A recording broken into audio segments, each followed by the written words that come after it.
Karmelo Anthony has been moved out of Collin County and into the state's prison system. Attorneys for the Texas teenager convicted of stabbing a fellow high school student athlete to death have filed a notice of appeal. A jury sentenced 19-year-old Karmelo Anthony to 35 years in prison for the fatal stabbing of Matthew Metcalf earlier this week. A school event. A Tuesday morning in April. Two teenage boys who had never crossed paths a single day in their lives. One carried a 3.7 grade point average, worked 2 part-time jobs, and had college programs already calling his name. He was captain of not 1, but 2 sports teams. The other was an honor student with a 4.0 grade point average, an athlete, a twin. And the person who knew him better than anyone in the world described him with one word: peacemaker. By 10 in the morning, one of them was gone, and the other would never be free again. 14 months later, a Texas jury delivered a number that stopped a nation: 35 years.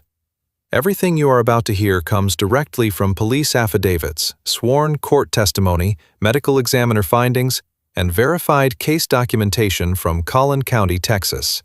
No speculation, no rumor, just the verified record of what happened. Before we continue, this case involves the loss of a young life and a deeply contested legal process. If you need a moment, take it. If you are new here, subscribe now. This channel covers high-profile true crime cases with verified facts, court records, and no shortcuts. Hit subscribe, turn on notifications, and drop a comment telling me where in the world you are watching from. Now, let us start with the two boys at the center of this story. Austin Matthew Metcalf was born on July 31, 2007, 17 years old. A junior at Frisco Memorial High School in Frisco, Texas. He was the MVP linebacker on the Memorial football team, a title voted on by both players and coaches. He played inside linebacker while his twin brother Hunter played outside. They had competed alongside each other their entire lives. Austin also ran track, training specifically to build his speed. He carried a 4.0 grade point average and worked part-time at a local pizzeria in Frisco. His father, Jeff Metcalf, described him as an honor student, a natural leader, and a talented athlete. Hunter, born 4 minutes after Austin, said he always looked up to his brother. His word for Austin was peacemaker. Austin Matthew Metcalf and Karmelo Sincere Anthony had never met before April 2, 2025. Prosecutors confirmed it at trial. Two complete strangers, same city, same age, different schools. No shared history. Karmelo Sincere Anthony was born on May 10, 2007, in Baton Rouge, Louisiana. Oldest of 4 children, 2 younger brothers and 1 younger sister. His family relocated to North Texas in 2021. He enrolled at Centennial High School in Frisco, home of the Centennial Titans. He carried a 3.7 grade point average. He was named captain of both the football team and the track and field team at the same time. College recruitment was already underway. Texas Lutheran University, McPherson College, and Centenary College had all reached out. He worked at Foot Locker for 2 years and held a second job at HEB. 2 part-time jobs, full-time school, captain of 2 teams, on track to graduate the following month. His father, Drew Anthony, worked as a finance manager at dealerships, including Pegasus Chrysler Dodge Jeep Ram and Southwest Ford. His mother, Kayla Hayes Anthony, was the faith-centered foundation of the household. His uncle, Andre Anthony, served as head football coach at Bonnabel Bruin Football in Louisiana. Karmelo had no criminal record before April 2, 2025. These 2 young men had never spoken a single word to each other before that morning. April 2, 2025. Kirkendall Stadium, Frisco, Texas. The UIL District 11 5A Championship track meet, bringing together multiple Frisco ISD schools for a full day of competition. Then, thunderstorms rolled in. The meet was delayed. Every school had brought their own team tent. Each tent belonged to the school whose name was on it. Frisco Memorial's tent was set up in the bleachers. Karmelo Anthony, from Centennial High School 5 miles away, entered Memorial's tent and sat down. Multiple students told him to leave.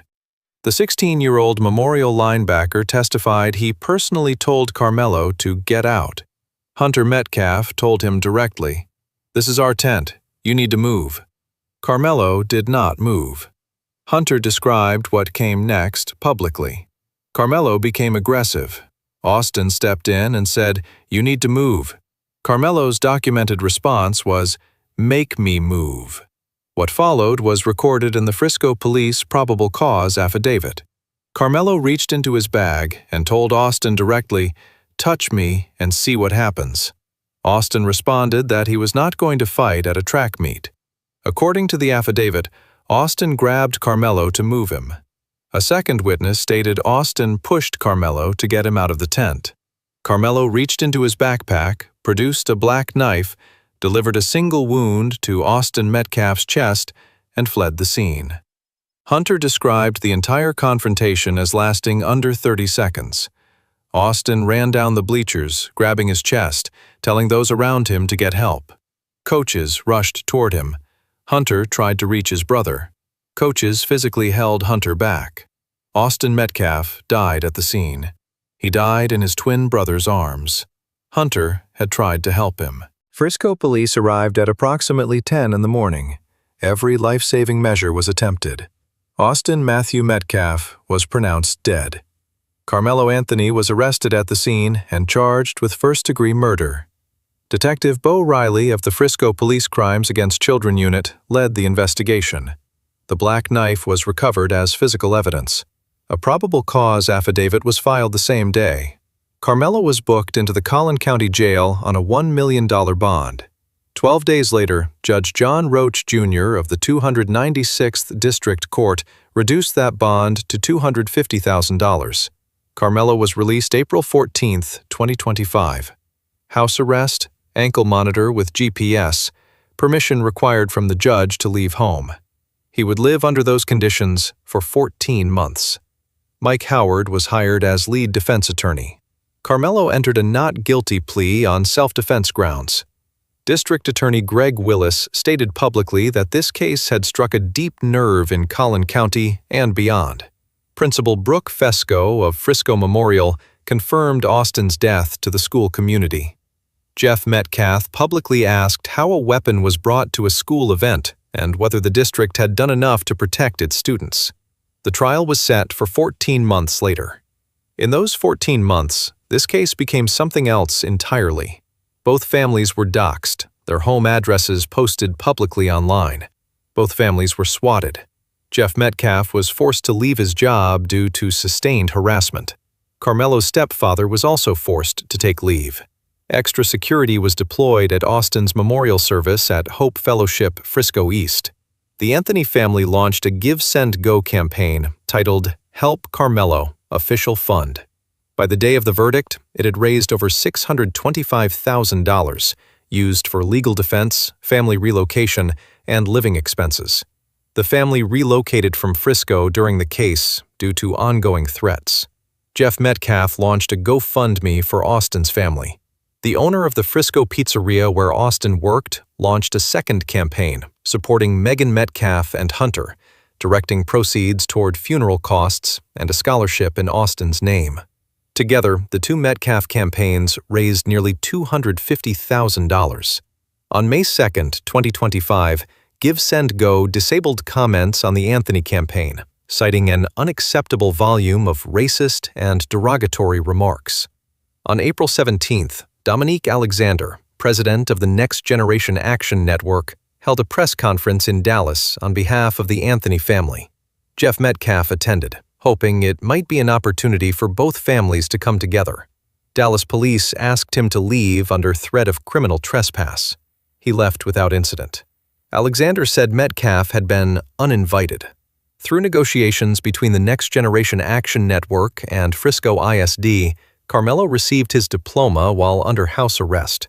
Superintendent Dr. Mike Waldrip confirmed that no student who commits a serious criminal offense classified as a Title V felony is permitted to participate in the graduation ceremony itself. Karmelo received his diploma without walking the stage. At Frisco Memorial's graduation that same spring, Hunter Metcalf received his own diploma. then walked back across the stage to accept Austin's posthumous diploma on his brother's behalf. The crowd gave a standing ovation lasting approximately 30 seconds. Jury selection began with a pool of over 500 prospective jurors, 3 days of selection. Assistant DA Mitchell questioned the pool on impartiality and asked directly whether race could affect anyone's judgment in this case. The prosecution used peremptory strikes to remove 3 black prospective jurors. Mike Howard filed a Batson challenge based on the 1986 Supreme Court decision in Batson v. Kentucky, establishing that prosecutors cannot remove jurors solely on the basis of race. The prosecution's justification was that they did not want educators on the jury. Mike Howard pointed out that one juror who remained on the panel worked in education as a trade school esthetician. She was kept. The black prospective jurors who were educators were removed. Judge John Roach, Jr. overruled the Batson challenge. 12 jurors were seated. Not one was black. Judge Roach also imposed a gag order and barred all electronics from the courtroom. The trial opened June 4, 2026. Bill Werski told the jury the incident was senseless, plain and simple murder, a sneak attack inside a team tent. Mike Howard told the jury, Texas law does not require waiting to be struck before acting in self-defense, and that Karmelo made a split-second decision out of fear. The prosecution called 21 witnesses. Student witnesses broke down in tears on the stand. Eddie Parra of Memorial High School became emotional, describing what he witnessed. The 16-year-old Memorial linebacker testified he heard the verbal warning directed at Austin, heard Austin say he would not fight at a track meet, and ran afterward, fearing Karmelo still had the weapon. He also testified coaches were physically restraining Hunter while Austin received aid. Defense co-counsel Toby Shook cross-examined witnesses, including one whose account did not fully align with the surveillance video shown directly to the jury.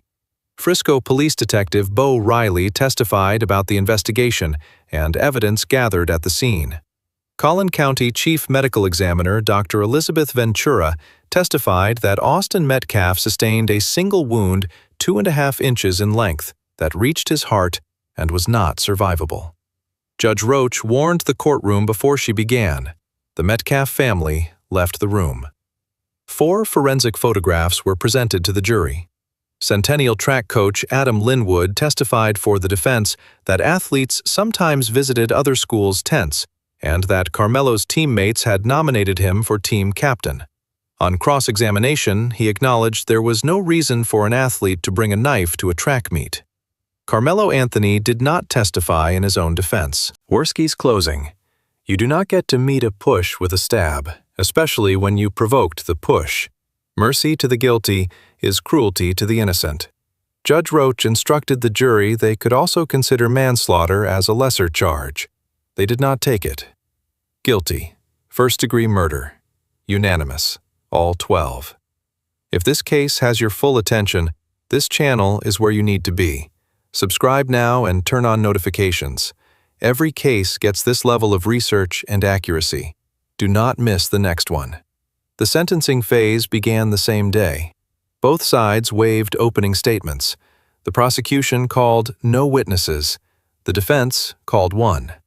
Kayla Hayes Anthony took the stand minutes after her son was convicted. She told the jury Karmelo is her oldest, her firstborn, that he is very sorry and that he will always be her baby. Bill Werski's single cross-examination question, regardless of what happens, you realize your son will still get to be part of your life. She answered, yes. That exchange landed in a room where Jeff and Megan Metcalf sat, knowing Austin would not be part of their lives the same way again. Mike Howard argued sudden passion. Under Texas law, a finding of sudden passion drops the sentencing range to 2 to 20 years. He argued Karmelo acted under extreme pressure in seconds, not with calculation. The jury rejected it unanimously. Jeff Metcalf, Megan Metcalf, and Hunter Metcalf each delivered victim impact statements addressing Karmelo Anthony directly. Megan's documented words, "We will never know what our future could have been. For journalists and activists, this is a story. For our family, this is our life. Karmelo's grandmother was also present in the courtroom. 2 hours and 20 minutes. Then, 35 years. Karmelo sobbed. Mike Howard kept his arm around him. Drew and Kayla Anthony left the courtroom. Hunter Metcalf leaned forward. Less than 24 hours after the verdict, Mike Howard filed a notice of appeal in Collin County. The Batson challenge is the expected centerpiece, heading to the 5th District Court of Appeals in Dallas. Karmelo filed documentation describing himself as indigent and unable to afford appellate counsel. Under Texas law, he cannot be released on bond during the appeal. He has been transferred to the Texas Department of Criminal Justice and assigned to the PAC unit near Navasota, Texas. GiveSendGo unpublished the Help Karmelo official fund the day after the verdict, stating the fundraiser had served its pretrial purpose after raising just under $630,000. Under Texas law, a first-degree murder conviction requires serving at least half the sentence before parole eligibility. Half of 35 years is 17.5 years. Karmelo could first be considered for parole at approximately age 36 or 37. Consideration is not approval. Jeff Metcalf, Megan Metcalf, and Hunter Metcalf each have the legal right to be heard at every parole hearing for the full duration of the sentence. This is where the record stands. Karmelo Sincere Anthony, 3.7 GPA, captain of 2 teams, working 2 jobs, oldest of 4 children from a family that believed completely in his future, is serving 35 years in a Texas state prison. His appeal is filed. The outcome is years away. Austin Matthew Metcalf, peacemaker, honor student, MVP linebacker, working teenager, twin brother, son, will never know what his future was going to be. His parents will never watch him compete again. Hunter Metcalf will carry April 2nd, 2025, for the rest of his life. 2 families, 1 morning, under 30 seconds, 35 years. Given everything you just heard, the evidence, the eyewitnesses, the jury composition, and the appeal now filed, do you believe justice was fully served in this case? Leave your answer in the comments. I read every one. Share this video with someone who needs to hear this story. And subscribe if you want to be here the next time a case like this one demands the full picture.